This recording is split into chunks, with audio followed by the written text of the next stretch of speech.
un chef de diga au Mali. La réunion d'aujourd'hui tourne autour de 3 points. 1. Les faits sur le conclave. 2. Généralisation de la contestation. Et enfin, la sensibilisation et la mobilisation. Et ça qui dégage au Mali.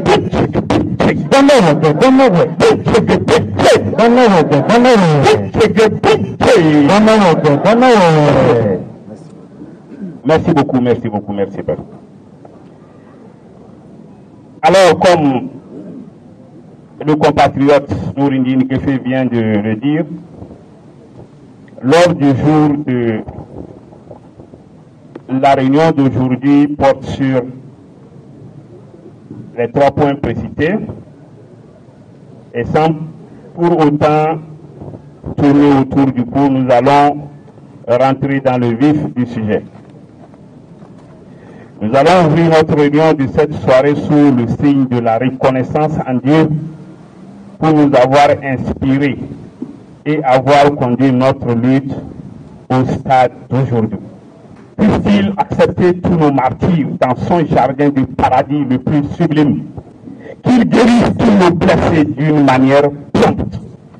À tous les compatriotes encore détenus arbitrairement dans les geôles du régime, en l'occurrence nos 3 sœurs, qui croupissent dans les conditions difficiles dans la prison civile de Kara, nous nous prosternons devant le sublime pour leur libération dans les meilleurs délais.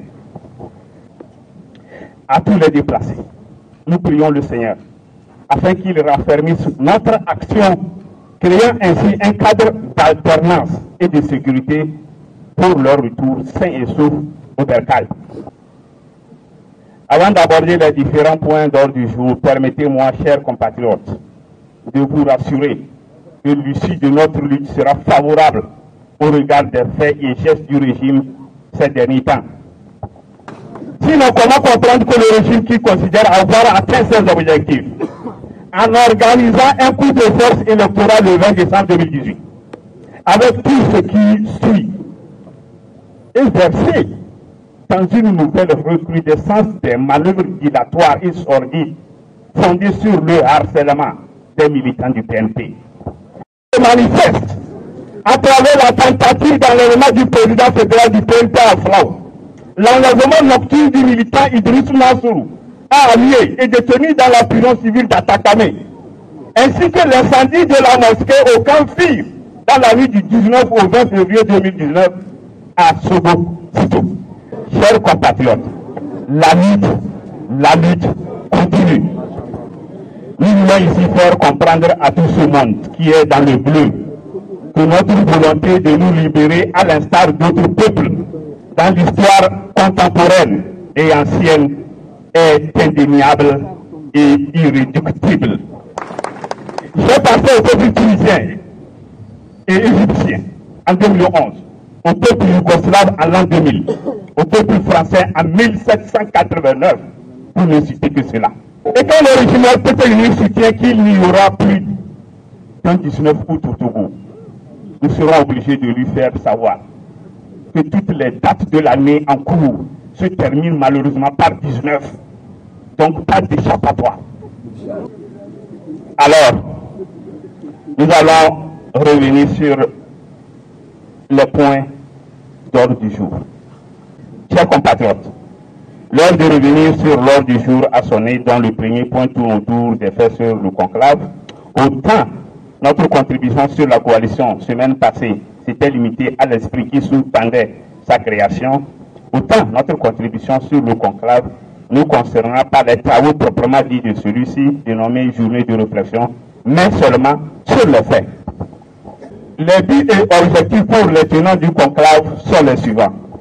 1. Structuration de la coalition avec des organes. 2. Création d'une alliance électorale pour les élections locales et la présidentielle de 2020. 3. Signature de la charte de la coalition. En face des tenants du conclave, la position du PNP est la suivante. 1. Ce n'est pas la structuration qui a manqué à la coalition pour la conclusion de la lutte, mais la généralisation de la contestation à l'ensemble du territoire national. La coordinatrice a bien fait son travail. Pour le PNP, on continue comme ça, mais chaque parti doit mobiliser. C'est la position du PNP qui continue comme ça. Du jour, l'urgence, ce sont les réformes pour retirer la Constitution de 1992 et l'effectivité du droit du vote de la diaspora togolaise partout dans le monde. Donc, la lutte continue. C'est pourquoi le PNP continue dans sa lancée de sensibilisation et de mobilisation. 3. C'est toujours la position du PNP qui continue comme ça. 3. Pas besoin d'une charte, car la coalition est un groupe pour une unité d'action. Il a noté que les tenants du conclave avaient précisé que le parti qui n'est pas d'accord avec l'ordre du jour doit s'abstenir de répondre présent au conclave. Et nous avons exprimé notre désaccord au cours des 4 réunions successives. Maintenant, au peuple en lutte pour l'alternance tant jugée. Point 2. Généralisation de la contestation. Depuis le soulèvement populaire du 19 août 2017, toutes les marches pacifiques et publiques que nous avons organisées ont été à caractère national et synchronisées avec la diaspora togolaise en Afrique, en Europe, en Occident et dans le reste du monde. Sur ce, je recommande un tonnerre d'applaudissements pour le peuple togolais et sa diaspora.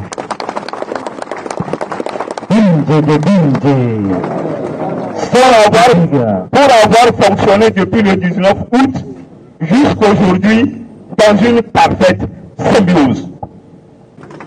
Cette considération de manifestation à caractère national et synchronisée doit être maintenue et accentuée, car ayant joué un rôle capital dans les différentes victoires d'étape que nous avions pu engranger depuis plus d'1 an et demi. Le paramètre de la solidarité dans l'action de notre mouvement est un nouveau paradigme qui doit être développé lors de nos prochaines manifestations pacifiques et publiques, dont l'intérêt sera d'exiger à coup de pression populaire les réformes constitutionnelles et institutionnelles. Pour que la notion de la solidarité togolaise soit sensible et ait une répercussion positive dans la lutte, elle doit être mise en œuvre en amont dans la campagne de la sensibilisation et de mobilisation. Le président national du PNP, Maître Akadan Tiki, n'a-t-il pas dit, je cite, « On ne change jamais tout un pays ou toute une nation par une ville, encore moins par un quartier ». Fin de citation. Je rappelle que c'est l'une des considérations qui ont sous-tendu la création du PNP. Sur ce, il est de bon temps que les militants et sympathisants, les hommes et femmes de la société togolaise, à travers les hameaux, contrées, villages, villes, préfectures et régions, se soutiennent mutuellement dans cette prestation de mobilisation.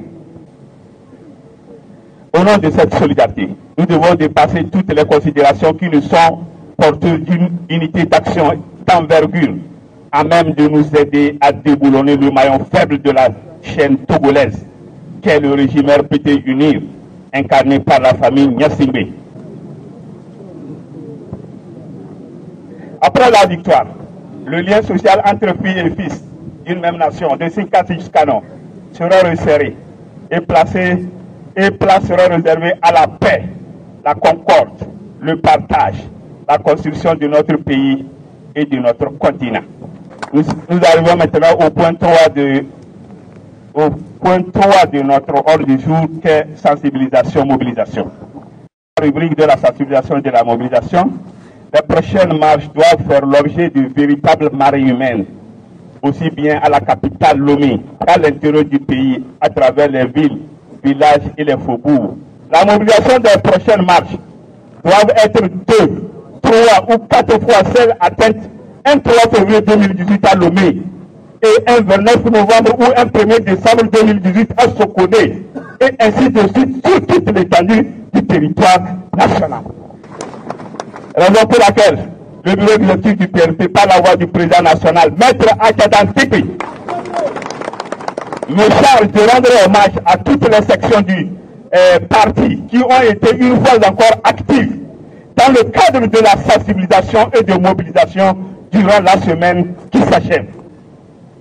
Que toutes les sections du parti, sans exception sur l'ensemble du territoire national, se mettent en plan la semaine prochaine en termes de mobilisation, car nous ne serons plus loin de nous mettre en valeur afin de contraindre le régime RPT unir à opérer des réformes comme il se doit afin de pouvoir conclure la lutte.